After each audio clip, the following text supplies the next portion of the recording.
Hello everyone! What if the war in Ukraine ended tomorrow? Not with a clear victory, but with a deal. A deal that redraws the map of Europe.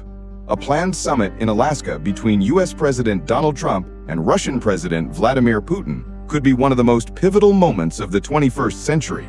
An agreement touted as peace could be signed. But what would that peace look like? Today we delve into the controversial scenario of a territorial exchange.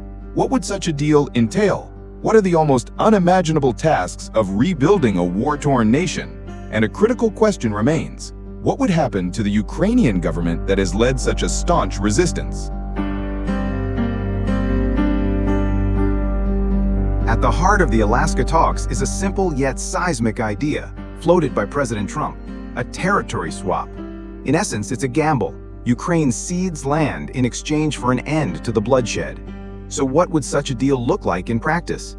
Based on Russian demands, Moscow would gain international recognition for its annexation of Crimea and significant portions of 4 other oblasts it already partially occupies. For Putin, this is the endgame, cementing territorial gains and presenting it as a historic victory. In return, what would Ukraine get? A ceasefire, the silencing of the guns, a pause in the relentless missile and drone attacks that have devastated its cities. The deal might also include vague promises of robust security guarantees from the West, a much weaker substitute for NATO's Article 5 protection, which Ukraine would have to forego. But this gamble comes at a staggering price. It would shatter a core principle of international law since World War II, that borders cannot be changed by force.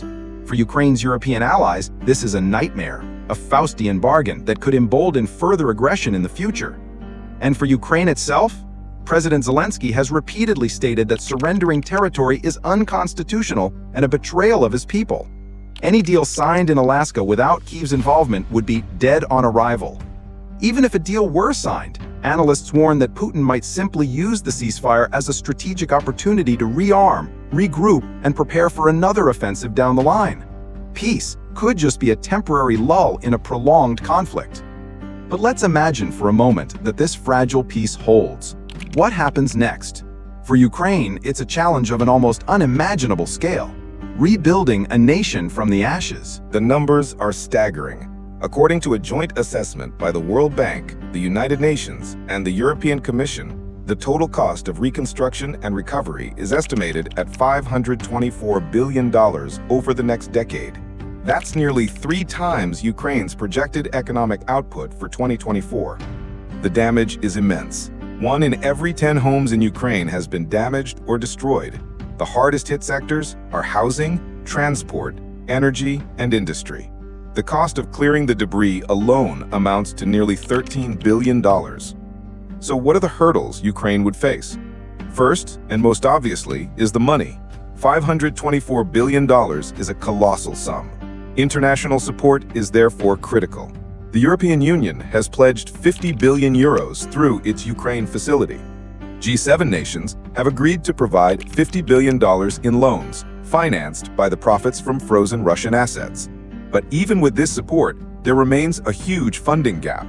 Attracting private investment will be key, but that leads to the second hurdle. That is security. How do you convince companies to invest billions in a country that could come under attack again at any moment? The hardening of critical infrastructure and obtaining real, credible security guarantees are absolute prerequisites for successful reconstruction. A precarious peace makes this incredibly difficult. And third is people and governance. Ukraine needs its people, the engineers, construction workers, doctors, and teachers who fled the war, to return and lead the rebuilding effort. And with billions of dollars pouring in, the risk of corruption is immense. Ukraine must continue its difficult reforms on rule of law and transparency to ensure the money is spent correctly and to continue its path toward EU membership. Rebuilding the country is one thing, but what about rebuilding its government? What would a deal that cedes Ukrainian land mean for President Zelensky and his administration? For a leader who has rallied his nation and the world around the inviolable principle of territorial integrity, agreeing to give up land would be a stunning policy reversal. He has repeatedly called it a constitutional violation and an uncrossable red line.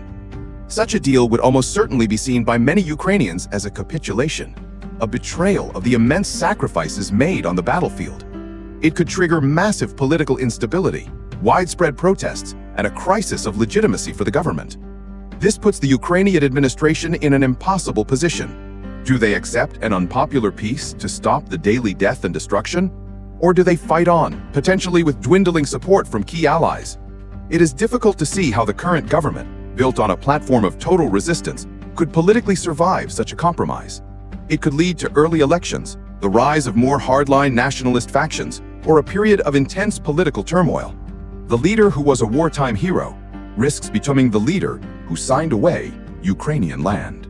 Ultimately, a deal in Alaska might end the fighting, but it would not end Ukraine's struggle. It would open a new, immensely difficult chapter, one defined by the ghosts of war and the painful compromises made to end it. The reconstruction would be a generational effort, facing financial, human, and security hurdles, and the political landscape would be forever altered by the price of peace. What do you think? Could a deal like this ever work? Let us know your thoughts in the comments below, and don't forget to like and subscribe for more in-depth analyses of global events. Thanks for watching.